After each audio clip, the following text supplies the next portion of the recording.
मोदी जी निस्संदेह निर्विवाद रूप से ऐसे नेता हैं। उनकी सोच, उनकी दृष्टि पारंपरिक से परे है। उनका संकल्प भारत को विकसित भारत के साथ साथ विश्व गुरु बनाने का है। एक ऐसा राष्ट्र जो हर एक क्षेत्र में विश्व के लिए उत्तीर्ण उदाहरण बनकर विश्व का नेतृत्व करे। उनके इस विजन में हम युवाओं का क्या दायित्व है, क्या योगदान होना चाहिए, अपने पिता तुल्य अपने पंत प्रधान माननीय प्रधानमंत्री जी के मार्गदर्शन की अपेक्षा रखते हुए मैं आप सभी की तरफ से माननीय प्रधानमंत्री जी से करबद्ध होकर निवेदन करती हूं कि आप हमारा मार्गदर्शन करें, हमें निर्देश दें।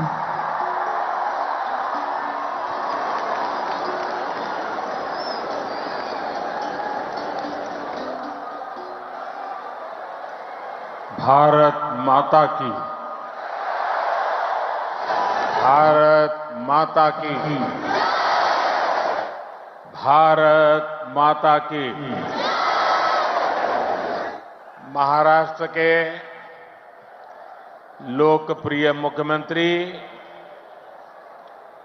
एकनाथ शिंदे जी, केंद्रीय मंत्रिमंडल के मेरे साथी अनुराग ठाकुर, भारती पवार, निशित प्रामाणिक, महाराष्ट्र के डिप्टी सीएम देवेंद्र फडणवीस, अजित पवार जी, सरकार के अन्य मंत्रीगण, अन्य महानुभाव और मेरे युवा साथियों, आज का ये दिन भारत की युवा शक्ति का दिन है। ये दिन उस महापुरुष को समर्पित है जिसने गुलामी के कालखंड में भारत को नई ऊर्जा से भर दिया था। ये मेरा सौभाग्य है कि स्वामी विवेकानंद की जयंती पर मैं आप सब नौजवानों के बीच नासिक में हूं। मैं आप सभी को राष्ट्रीय युवा दिवस की शुभकामनाएं देता हूं। आज ही भारत की नारी शक्ति की प्रतीक राजमाता जिजाऊ मां साहब की भी जन्म जयंती है। राजमाता जिजाऊ मांसाहेब यांच्या जयंतीदिनी त्यांना वंदन करण्यासाठी मला महाराष्ट्राच्या वीरभूमीत येण्याची संधी मिळाली, याचा मला अतिशय आनंद आहे। मी त्यांना कोटी कोटी वंदन करतो।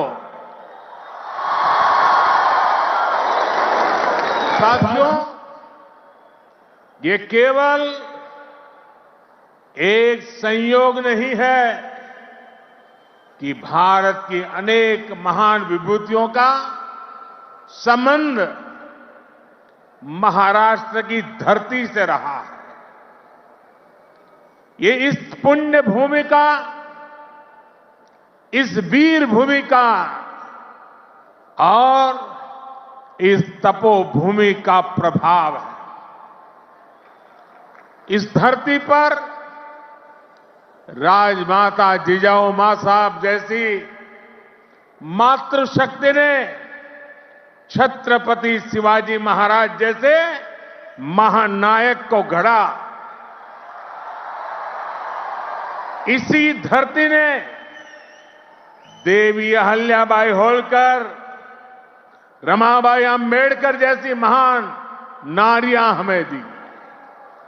इसी धरती ने लोकमान्य तिलक, वीर सावरकर, आनंद कन्हेरे, दादा साहब पोटनीस, चाफेकर बंधु जैसे अनेक सपूत हमें दिए। नासिक पंचवटी की इस भूमि में प्रभु श्री राम ने काफी समय बिताया था। मैं आज इस भूमि को भी नमन करता हूं, श्रद्धापूर्वक प्रणाम करता हूं। मैंने आह्वान किया था कि जनवरी तक हम सभी 22 जनवरी तक हम सभी देश के तीर्थ स्थानों की, मंदिरों की साफ सफाई करें, स्वच्छता का अभियान चलाएं। आज मुझे कालाराम मंदिर में दर्शन करने का, मंदिर परिसर में सफाई करने का सौभाग्य मिला है। मैं देशवासियों से फिर अपना आग्रह दोहराऊंगा कि राम मंदिर में प्राण प्रतिष्ठा के पावन अवसर के निमित्त देश के सभी मंदिरों में, सभी तीर्थ क्षेत्रों में स्वच्छता अभियान चलाएं, अपना श्रमदान करें। मेरे युवा साथियों, हमारे देश के ऋषियों, मुनियों, संतों से लेकर सामान्य मानवी तक सभी ने हमेशा युवा शक्ति को सर्वोपरि रखा है। श्री अरविंदो कहते थे कि अगर भारत को अपने लक्ष्य पूरे करने हैं तो भारत के युवाओं को एक स्वतंत्र सोच के साथ आगे बढ़ना होगा। स्वामी विवेकानंद जी भी कहते थे, भारत की उम्मीदें भारत के युवाओं के चरित्र, उनकी प्रतिबद्धता पर टिकी है, उनकी बौद्धिकता पर टिकी है। श्री अरविंदो स्वामी विवेकानंद का ये मार्गदर्शन आज 2024 में भारत के युवा के लिए बहुत बड़ी प्रेरणा है। आज भारत दुनिया की टॉप 5 इकोनॉमी में आया है।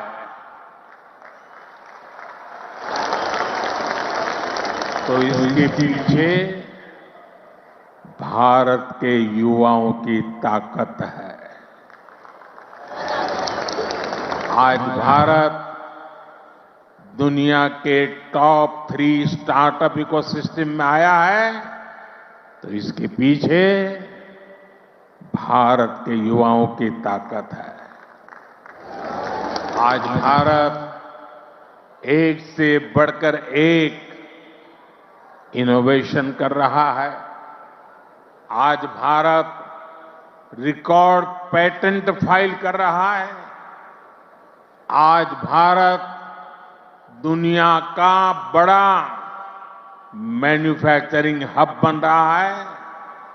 तो इसका आधार भारत के युवा है, भारत के युवाओं का सामर्थ्य है। साथियों, समय हर किसी को अपने जीवन काल में एक सुनहरा मौका जरूर देता है। भारत के युवाओं के लिए समय का वो सुनहरा मौका अभी है। अमृत काल का ये कालखंड है। आज आपके पास मौका है इतिहास बनाने का, इतिहास में अपना नाम दर्ज कराने का। आप याद करिए, आज भी हम सर एम विश्वेश्वरैया की याद में इंजीनियर्स डे मनाते हैं। उन्होंने 19वीं और 12वीं शताब्दी में अपना जो इंजीनियरिंग कौशल दिखाया, उसका आज भी मुकाबला मुश्किल है। आज भी हम मेजर ध्यानचंद को याद करते हैं। उन्होंने हॉकी की स्टिक से जो जादू दिखाया, वो आज तक लोग भूल नहीं पाए हैं। आज भी हम भगत सिंह, चंद्रशेखर आजाद, बटुकेश्वर दत्त जैसे अनगिनत क्रांतिकारियों को याद करते हैं। उन्होंने अपने पराक्रम से अंग्रेजों को पस्त करके रख दिया था। आज हम महाराष्ट्र की वीर भूमि पर हैं। आज भी हम सभी महात्मा फुले, सावित्रीबाई फुले को इसलिए याद कर रहे हैं क्योंकि उन्होंने शिक्षा को सामाजिक सशक्तिकरण का एक माध्यम बनाया। आजादी के पहले के कालखंड में ऐसे सभी महान व्यक्तित्वों ने देश के लिए काम किया। वो जिए तो देश के लिए, वो जूझे तो देश के लिए, उन्होंने सपने संजोए तो देश के लिए, उन्होंने संकल्प किए तो देश के लिए,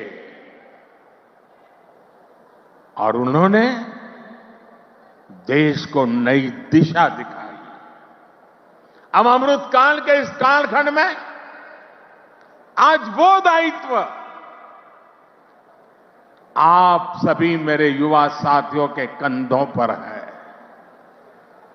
अब आपको अमृतकाल में भारत को एक नई ऊंचाई पर ले जाना है। आप ऐसा काम करिए कि अगली शताब्दी में उस वक्त की पीढ़ी आपको याद करे, आपके पराक्रम को याद करे। आप अपने नाम को भारत और पूरी दुनिया में, दुनिया के इतिहास में स्वर्ण अक्षरों में लिख सकते हैं।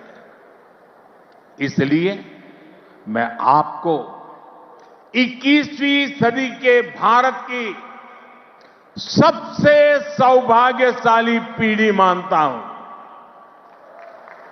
मैं जानता हूं आप ये कर सकते हैं। भारत के युवा ये लक्ष्य हासिल कर सकते हैं। मेरा सबसे ज्यादा भरोसा आप सभी पर है, भारत के युवाओं पर है। मैं मेरा युवा भारत संगठन से जिस तेजी के साथ देश के कोने कोने में युवा जुड़ रहे हैं, उससे भी बहुत उत्साहित हूं। मेरा युवा भारत, माय भारत संगठन की स्थापना के बाद ये पहला युवा दिवस है। अभी संगठन को बने 75 दिन भी पूरे नहीं हुए हैं और 1 करोड़ 10 लाख के आसपास युवा इसमें अपना नाम रजिस्टर करा चुके हैं। मुझे विश्वास है आपका सामर्थ्य, आपका सेवा भाव देश को, समाज को नई ऊंचाई पर ले जाएगा। आपका प्रयास, आपका परिश्रम युवा भारत की शक्ति का पूरी दुनिया में परचम लहराएगा। मैं माय भारत संगठन में रजिस्टर कराने वाले सभी युवाओं का आज विशेष अभिनंदन करता हूं और मैं देख रहा हूं माय भारत में रजिस्ट्रेशन में हमारे युवा और हमारी युवतियां दोनों के बीच में कंपटीशन चलती है, कौन ज्यादा रजिस्ट्री करवाए। कभी युवक आगे निकल जाते हैं, कभी युवतियां आगे निकल जाती हैं। बड़ी जोरों की स्पर्धा चल रही है। साथियों,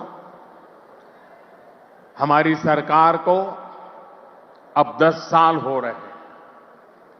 इन 10 वर्षों में हमने पूरा प्रयास किया है कि युवाओं को खुला आसमान दे, युवाओं के सामने आने वाली हर रुकावट को दूर करें। आज चाहे शिक्षा हो, रोजगार हो, एंटरप्रेन्योरशिप या इमर्जिंग सेक्टर्स हो, स्टार्टअप्स हो, स्किल्स या स्पोर्ट्स हो, देश के युवाओं को सपोर्ट करने के लिए हर क्षेत्र में एक आधुनिक, डायनेमिक इकोसिस्टम तैयार हो रहा है। आपको 21वीं सदी की आधुनिक शिक्षा देने के लिए नई राष्ट्रीय शिक्षा नीति लागू की गई है। युवाओं के लिए अब देश में आधुनिक स्किलिंग इकोसिस्टम भी तैयार हो रहा है। हाथ के हुनर से कमाल करने वाले नौजवानों की मदद के लिए पीएम विश्वकर्मा योजना शुरू की गई है। पीएम कौशल विकास योजना की मदद से करोड़ों युवाओं को स्किल से जोड़ा गया है। देश में नए आईआईटी, नए एनआईटी लगातार खुलते जा रहे हैं। आज पूरी दुनिया भारत को एक स्किल्ड फोर्स के रूप में देख रही है। विदेश में हमारे युवा अपना कौशल दिखाया पाए, इसके लिए सरकार विदेश जाने वाले युवाओं को ट्रेनिंग भी दे रही है।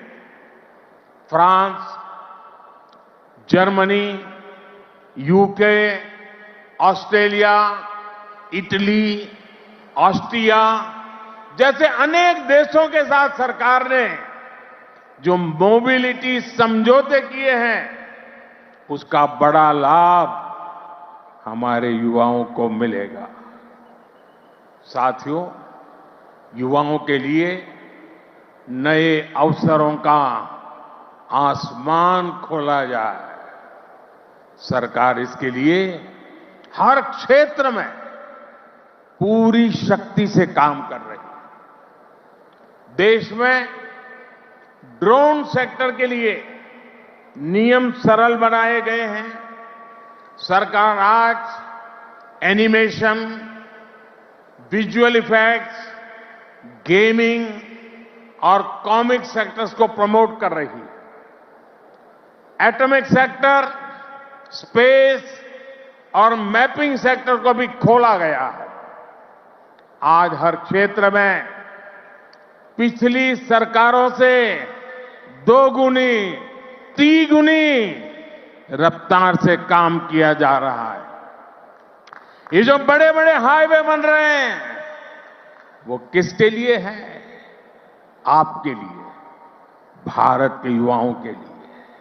ये जो नई नई वंदे भारत ट्रेनें चल रही है, वो किसकी सहूलियत के लिए?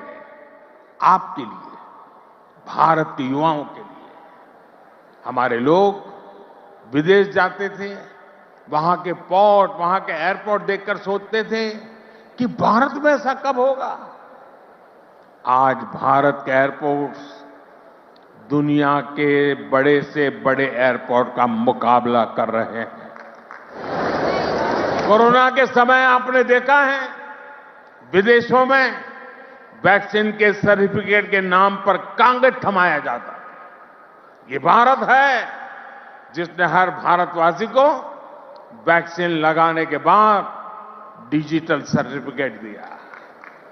आज दुनिया के कितने ही बड़े देश हैं जहां पर लोग मोबाइल डेटा इस्तेमाल करने से पहले 100 बार सोचते हैं, वहीं आप भारत के युवा हैं जो इतना सस्ता मोबाइल डेटा इस्तेमाल कर रहे हैं कि दुनिया के लोगों के लिए अजूबा है, कल्पना से परे है।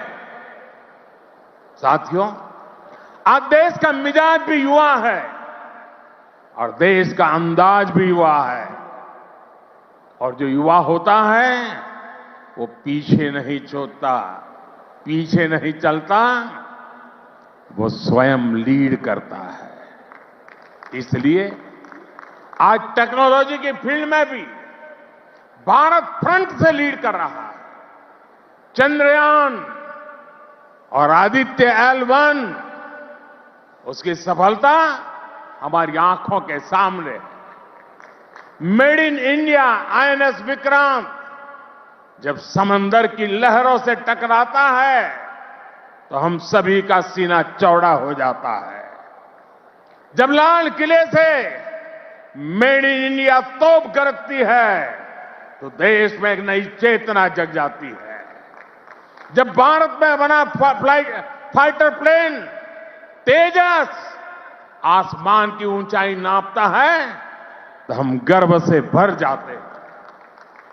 आज भारत में बड़े बड़े मॉल से लेकर छोटी छोटी दुकान तक हर तरफ UPI का इस्तेमाल हो रहा है और दुनिया हैरान है। अमृतकाल का आरंभ गौरव से भरा हुआ है। अब आप युवाओं को इस अमृतकाल में इससे भी आगे लेकर जाना है, विकसित राष्ट्र बनाना है। साथियों, आपके लिए ये समय सपनों को विस्तार देने का समय है। अब हमें केवल समस्याओं के समाधान नहीं खोजने हैं, हमें केवल चुनौतियों पर विजय नहीं पानी है, हमें खुद अपने लिए नए चैलेंजेस तय करने होंगे। हमने 5 ट्रिलियन इकोनॉमी का लक्ष्य सामने रखा है। हमें दुनिया की तीसरी सबसे बड़ी अर्थव्यवस्था बनना है। हमें आत्मनिर्भर भारत अभियान के सपने को सिद्धि देनी है। हमें सर्विसेज और IT सेक्टर की तरह भारत को विश्व का मैन्युफैक्चरिंग हब भी बनाना है। इन आकांक्षाओं के साथ साथ भविष्य के प्रति हमारी जिम्मेदारियां भी है। जलवायु परिवर्तन की चुनौती हो, प्राकृतिक खेती को बढ़ावा देना हो, हमें लक्ष्य बनाकर तय समय में इन्हें प्राप्त करना है। साथियों, अमृतकाल की आज की युवा पीढ़ी पर मेरे विश्वास की एक और वजह है, और वो खास वजह है। इस कालखंड में देश में वो युवा पीढ़ी तैयार हो रही है जो गुलामी के दबाव और प्रभाव से पूरी तरह मुक्त है। इस पीढ़ी का युवा खुलकर कह रहा है, विकास भी और विरासत भी। ये लोग आयुर्वेद तो हमारे देश में योग हो या आयुर्वेद हो, हमेशा भारत के लिए एक पहचान के रूप में रहा है। लेकिन आजादी के बाद इन्हें ऐसे ही भुला दिया गया। आज दुनिया इन्हें स्वीकार कर रही है। आज भारत का युवा योग आयुर्वेद का ब्रांड एम्बेसडर बन रहा है। साथियों, आप अपने दादा दादी, अपने नाना नानी से पूछिएगा, वो आपको बताएंगे कि उनके दौर में रसोई में बाजरे की रोटी, कोदो, कुटकी, रागी, ज्वार यही तो हुआ करता था। लेकिन गुलामी की मानसिकता में इस अन्न को गरीबी के साथ जोड़ दिया गया, इन्हें रसोई से बाहर कर दिया गया।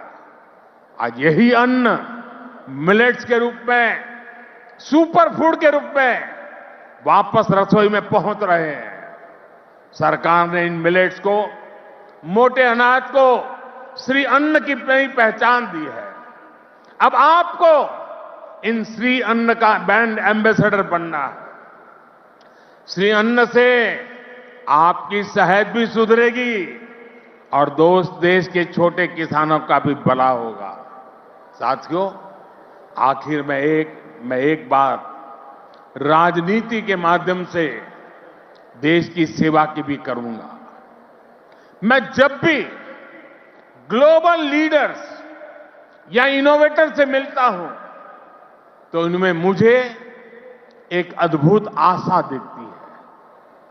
इस आशा की, इस आकांक्षा की एक वजह है डेमोक्रेसी, लोकतंत्र। भारत मदर ऑफ डेमोक्रेसी है, लोकतंत्र की जननी है।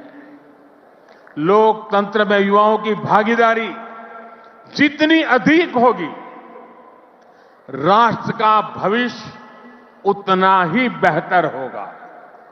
इस भागीदारी के कई तरीके हैं। अगर आप सक्रिय राजनीति में आते हैं तो आप परिवारवाद की राजनीति के प्रभाव को उतना ही कम करेंगे। आप जानते हैं कि परिवारवाद की राजनीति ने देश का कितना नुकसान किया है।